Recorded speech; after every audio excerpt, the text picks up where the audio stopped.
r/AskReddit. Divers and people who spend a lot of time underwater. What's the creepiest, most unexplainable thing you've seen while in the depths? I dropped my goggles and was trying to reach down in the river and grab it, but I pulled out a sheep's skull by its sockets. Wasn't as creepy in hindsight, but 10-year-old me was scared. Would have scared the shit out of me.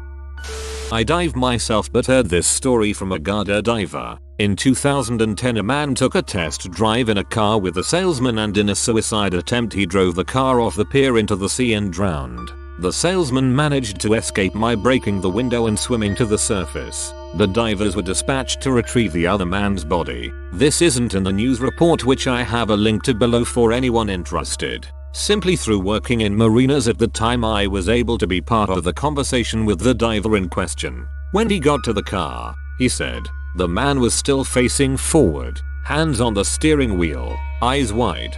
He'd been there a couple of hours now. Where it gets creepy is when the diver opened the driver door. This combined with the smashed window caused the currents to flow through the car, and the man's wide-eyed head turned around slowly with the force of it to face the diver.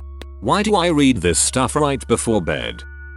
You can dive in man-made lakes and check out what's left of old flooded homes and communities. It's pretty dark and spooky down there no matter what, especially when you think of all the big fish swimming around that are barely silhouettes until they're close. My buddy likes to dive in lakes. He said the creepiest thing, by far, is finding cemeteries 100 featuring and beneath the water in the dark, eerie quiet.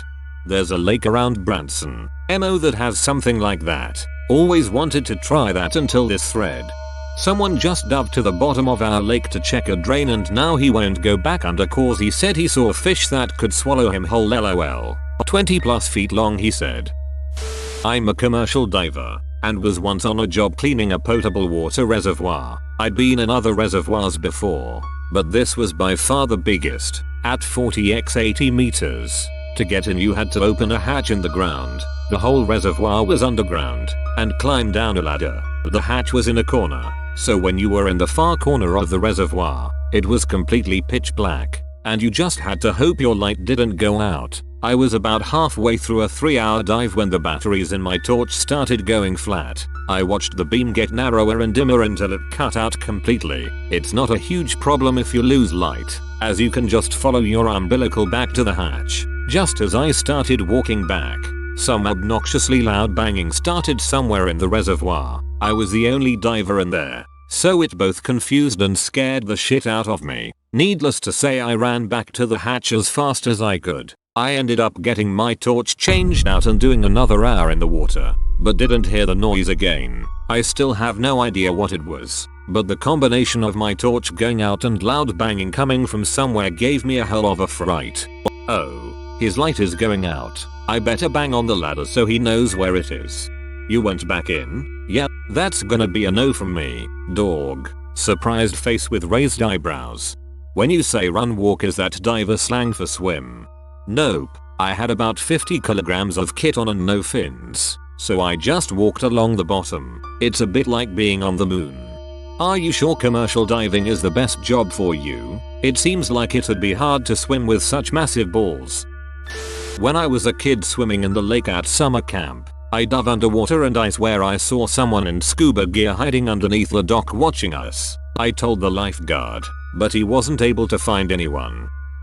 I've done a number of dives, and the strangest thing I ever saw was a large deep freezer with a heavy industrial chain wrapped around multiple times with about 5 cinder blocks attached. It was very rusted, and the deep freezer itself had to have been 30+ years old, probably more. This was about 90 feet deep just off Vancouver Island, Canada. The situation gave myself and the other divers the newbie-jeebies. Logged the GPS and depth coordinates and notified the police. We were able to find out what was inside, since one of the divers had friends with local police. 10 porcelain dolls, edit, wording and typos.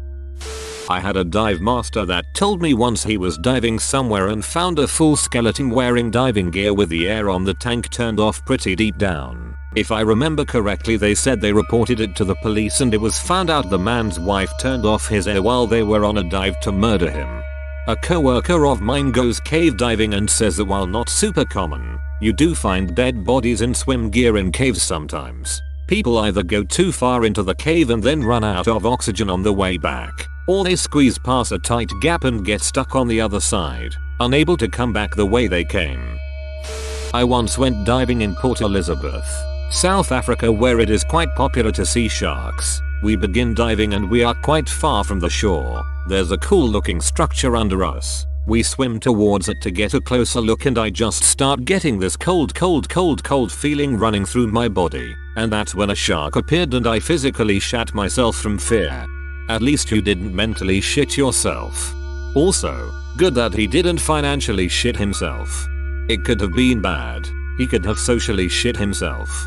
Or even sexually shitting himself. If he politically shat himself, that would have been even worse. Economical shitting is a real problem and shall not be mentioned as a joke. I once saw someone's escaped pet iguana swimming underwater at my local lake as a kid. That scared the shit out of me. Does that count? My story is not very exciting, but anyway, first time diving on Australia and first time diving with sharks. We start descending and the guide is at the front of the group looking for the sharkies. I'm at the back of the group. Suddenly I turn my head left and there's this 6-foot MF about a foot or two from my face. He just swam peacefully past the group. It was a bit creepy but lots of fun. This isn't my story but my dad's. So when he was in grad school he did some field studies classes, some of which involved diving in Monterey Bay. One day he was diving counting something off of the Santa Cruz Pier and he finds a shopping cart with bricks and cinder blocks and a chain attached to the handle. He naturally followed the chain and found a bare foot wrapped in the chain. He assumed something probably ate the rest of the body and apparently his friends had seen similar things too. Also not mine but my dad's friend. He says he was on a shelf counting mussels when he felt something tap his tank and he looked around and didn't see anything. He figured it was a seal cause they like to play. When he was nudged again he saw it was a great white. He says he thought to himself, if it gets me, I can't outswim it. Now I don't know if he was actually that chill, I sure wouldn't be, but that's how he tells it. My sister and I were recently swimming at a reservoir near our house. The water often gets above the designated levels so trees become submerged by water and make perfect diving platforms. As my sister and I are climbing up a tree to jump off, we noticed a pair of abnormally large bubbles that kept coming up the surface and were moving in circles around us. We didn't think anything of it until they started moving much farther than they had been. Kind of spooked us because you can't see anything below like 1 foot of water. Anyways, we kept swimming and forgot about it until about 10 minutes later we had moved farther out from shore and see 2 scuba divers surface. Wasn't necessarily creepy but just unsettling that they were down there the whole time and we had no idea. Not a diver, but when I was surfing NZ's West Coast beach I felt something wrap around my leg, so I looked down and it was fishing line, so I tried to pull it up and then the line got heavy. I assumed it was a fish, but as I pulled the line closer it got really heavy and I began to sink, so I hopped on my board and paddled closer to shore. I slid off my board and was in chest deep water. My friend came over cause he noticed something was wrong. We both pulled the fishing line in and we saw a large silhouette in the water, so we dragged it to the surface and it was a dead body. Someone rock fishing fell off the rocks last week and was missing. There was a hook stabbed into his neck and fishing line wrapped around his face and dug into his skin. We brought the dude's body to the shore and called in the lifeguards, then threw up due to the lack of his eyes.